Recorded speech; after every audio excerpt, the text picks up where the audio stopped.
Good morning. Today we are studying new topic, that is capacitance. What is the capacitance? The capacitance is a capacity to hold charge. किसी भी charge को hold करने की capacity को अपन capacitance बोलते हैं. इनके नाम, जैसा कि नाम है बेटा कैपेसिटेंस, कैपेसिटेंस मतलब कैपेसिटी से रिलेटेड वर्ड है. तो अपन क्या बोल सकते हैं बेटा जी, capacitance it shows capacity to hold charge known as capacitance. अब जरा देखना बेटा, अपन बात करते हैं कैपेसिटेंस ऑफ कंडक्टर.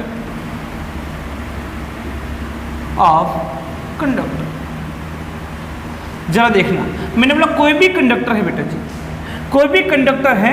इस कंडक्टर को अपन अगर चार्ज देंगे तो इनिशियली इस पर कोई चार्ज नहीं था. अब जैसे मैं इसको चार्ज देता हूं, मैंने बोला कितना चार्ज, कुछ भी चार्ज दे दिया. अब उसके बाद में कुछ भी इसको चार्ज दूंगा तो पहले से जो चार्ज बेटा वहां पर एग्जिस्ट कर रहा है वो चार्ज नए चार्ज को ट्रांसफर करने का अपोजिशन करेगा.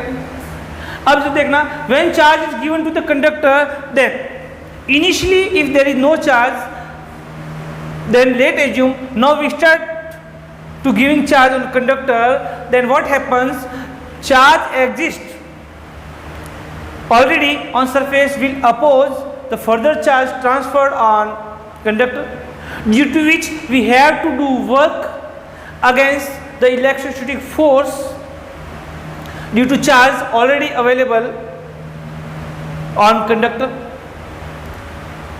Then in the process of transferring charge we have to do work, and that work done will be stored in the form of potential energy. If potential energy increases, then potential on conductor also increases. जब starting में कोई charge देते हैं बेटा, तो starting में कोई charge नहीं, तो वहाँ पर उसका कोई इलेक्ट्रोस्टैटिक फोर्स के कारण अपोजिशन नहीं होता है. लेकिन एक बार जैसे अपने चार्ज देना स्टार्ट कर दिया तो बेटा जब चार्ज इस पर स्टार्ट देना कर दिया और चार्ज थोड़ा सा आ गया, उसके बाद और ज़्यादा चार्ज देंगे बेटा, तो जो ऑलरेडी जो चार्ज इस पर हमने ट्रांसफर किया है वो चार्ज फर्दर आने वाले चार्ज का बेटा क्या करेगा, अपोजिशन करेगा. वो उसका विरोध करेगा कि भाई इसको चार्ज ट्रांसफर नहीं होने दे. अब जो पहले से उसका इलेक्ट्रोस्टैटिक फोर्स अप्लाइड करेगा, उसमें चार्ज ट्रांसफर करने नहीं देगा, तो बेटा अपन को उसको वर्क डन करना पड़ेगा, और जो वर्क डन होगा वही इसकी पोटेंशियल एनर्जी में इंक्रीज करेगा या फिर स्टोर्ड होगा. अगर इस कंडक्टर की पोटेंशियल एनर्जी में इंक्रीज होगा तो बेटा डेफिनेटली इस कंडक्टर का पोटेंशियल भी इंक्रीज होता. Late assume charge Q is given to the conductor, then proportional to it the potential will be V of the conductor. Initially कोई चार्ज बेटा इस कंडक्टर पे नहीं था, लेकिन जैसे अपने से चार्ज ट्रांसफर करा और माना कि क्यों चार्ज ट्रांसफर करा बेटा, तो बेटा इसके करस्पोंडेंस इसका पोटेंशियल भी V हो जाता है. और जब भी प्रोपोर्शनल साइन हटता बेटा, एक प्रोपोर्शनल कांस्टेंट आता है Q इक्वल टू बेटा ये हो जाएगा C. ये C इज व्हाट बेटा, C जो यहाँ पर है ये एक प्रोपोर्शनल कांस्टेंट है. क्या है, प्रोपोर्शनल कांस्टेंट है, जिसको बेटा अपन कैपेसिटेंस बोलते हैं. क्या बोलते हैं, कैपेसिटेंस बोलते हैं. इसका मतलब बेटा C एक क्या है, capacitance of conductor. It means we can say that what is the capacity of the conductor? Capacity of conductor is capacity to hold charge, known as the capacitance of conductor. C is here capacity. So C will be equal to Q upon. अब देखिए, तो C की value बेटा Q और V के ratio के equal है. अब इसकी यूनिट की बात करें बेटा जी, तो इसका यूनिट कितना होगा, देखिए Q कूलम अपॉन वोल्ट. इस पूरे को बोलते हैं बेटा जी फेरेड. कूलम अपॉन वोल्ट बेटा क्या होता है, फेरेड. फेरेड इज वेरी ह्यूज यूनिट। ये बहुत बड़ा यूनिट है बेटा, इसलिए नॉर्मली अपन फेरेड को यूज नहीं करते हैं। फेरेड की जगह बेटा अपन माइक्रोफेरेड, नैनोफेरेड, 10⁻⁹ फेरेड, पिकोफेरेड 10⁻12, मिलीफेरेड 10⁻³ इसका मतलब नॉर्मली जो अपन फेरेड यूज नहीं करते हैं, अपन फेरेड की जगह बेटा स्मॉल यूनिट यूज करते हैं बेटा, that is microfarad, nanofarad, picofarad और millifarad. Because farad is very big unit. I also will prove how it is the big unit, but now you have to remember that normally we use microfarad, nanofarad, picofarad and millifarad used for our convenience, because farad is very huge unit. Now what will be the dimension? अगर अपन dimension की बात करें बेटा जी, तो जरा देखो इसकी dimension क्या होगी।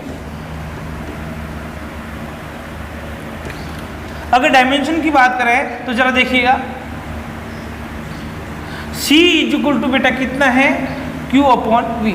Q बेटा आपके पास क्या है, इसका डायमेंशन होता है बेटा 80, because we know that Q/T equal to बेटा क्या है, current ampere.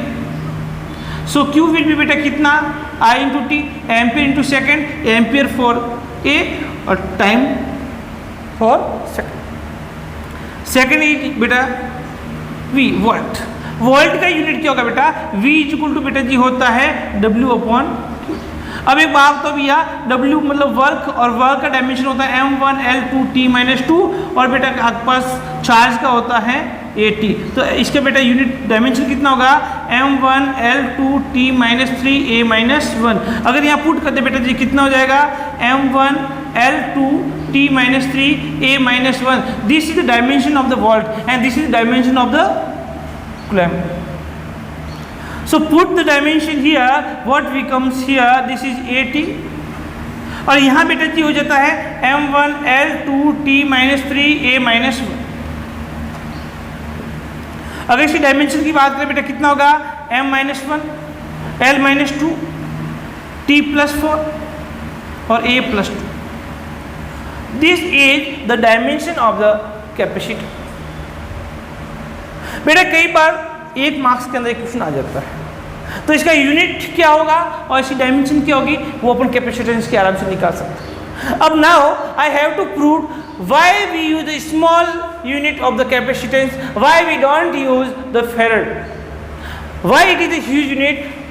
Late consider, let assume if a conductor is of size of earth, or we can say capacitance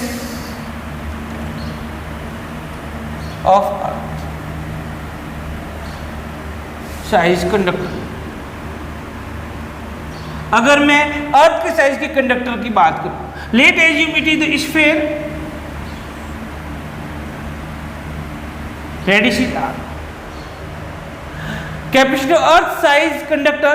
इसका मतलब मैं सिंगल कंडक्टर की बात करूं, एक कंडक्टिंग कैपेसिटर की बात करूं, तो बेटा इसकी रेडियस कितना है, r। Let assume charge is what, then what will be the potential of the sphere, v equal to बेटा जी kq/r। What is the value of k equal to 1/4πε। This is small k, because capital K is denoted for dielectric constant. We further study इसके अंदर अपन बेटा capital K की बात करेंगे कि capital K अपन कहाँ बात करते हैं, कैपिटल K की अपन डाइलेक्ट्रिक कांस्टेंट की बात करते हैं। डाइलेक्ट्रिक कांस्टेंट का जो सिंबल होता है बेटा वो अपन कैपिटल K लेते हैं। यहाँ पर बेटा अपन स्मॉल k यूज कर रहे हैं, जिसकी वैल्यू है बेटा 1/4πε0। अब बेटा इसको अपन ऐसा भी लिख सकते हैं, K की वैल्यू होती है बेटा 1/4πε Q × R। This is the potential of the sphere, but we now C is equal to Q/, so what will be the capacitance of the conductor of size earth, Q is equal to Q, put the value of V, that becomes 1/4πε0, this is Q/R, Q to Q cancel, so it becomes 4πε0R। This is the formula of the capacitance of the single conductor or spherical conductor of radius r. If the size of conductor is earth, then radius will be equal to 6400 kilometer. So we can write is the 6400 into 10 to the power 3 meter. And we know that value of 1 upon 4 pi epsilon naught is 9 into 10 to the power. The put value, the C becomes 1 upon 9 into 10 to the power 9. क्या की जरा देखना, यहाँ पर 1 upon epsilon 4 pi epsilon naught की value 9 into 10 to the power 9 है. अगर 4 pi epsilon naught ऊपर चला जाएगा तो फिर 9 into 10 to the power 9 कहाँ चला जाएगा, नीचे चला जाएगा. और R की वैल्यू बेटा कितना 6400 into 10 to the power. अब देखो बेटा इसको सॉल्व करते हैं तो बेटा कितना आएगा 7 1 1 10 की पावर 9 ऊपर जाएगा बेटा कितना होगा -9 प्लस 3 -9 कितना हो जाता है बेटा के पास 10 की power -6 it become 10 to -6 farad. So C is equal to बेटा 711 microfarad. Now you can judge it that if the sphere is of radius equal to earth, it means we can say if the spherical conductor is of size of earth, then the capacitance of the capacitor or conductor is only 711 microfarad. इसका मतलब एक अर्थ के size का अगर conductor लिया जाए तो उसका जो आपके पास कैपेसिटेंस आ रहा है वो 711 माइक्रोफेरेड आ रहा है. तो आप सोचो अगर छोटा सा स्फीयर होगा तो उसका बेटा कैपेसिटेंस कितना छोटा होगा. इसका मतलब जो फेरेड है वो बहुत बड़ा यूनिट है, क्योंकि अगर इतने बड़े इस कंडक्टर के भी अगर आपको माइक्रोफेरेड में अगर कैपेसिटेंस आ रहा है, बहुत छोटा वैल्यू आ रहा है, तो आप खुद सोचो कि फेरेड बहुत बड़ा यूनिट है. Due to which we use normally the unit of capacitance as the microfarad, nanofarad and pico